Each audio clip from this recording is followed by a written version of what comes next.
Tama ba na magpautang sa mga customer? Ganito ho yan. Yan ho ang nagiging cause of failure ng maraming negosyante.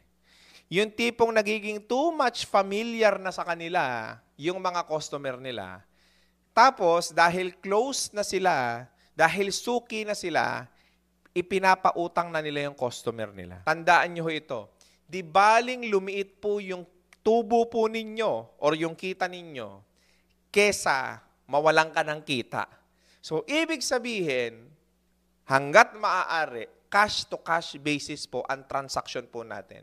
Especially, okay, kung ikaw yung tipo ng negosyante na nagpapaikot ka lang ng puhon. Hindi baling tiisin mo yung kaibigan mo. Hindi baling tiisin mo yung kamag-anak mo. Kesa naman bandang huli, tsaka kayo mag-aaway dahil sa pera. So, kung kayang wag ka nang magpautang, yun ang gawin natin. Kasi napakahirap po niyan. Ang pinakamahirap po sa lahat, alam nyo kung ano, yung paniningil. Ang hirap pong maningil. So kung ikaw yung tipo ng taong nahihiya ka maningil, I suggest, huwag ka nang magpautang.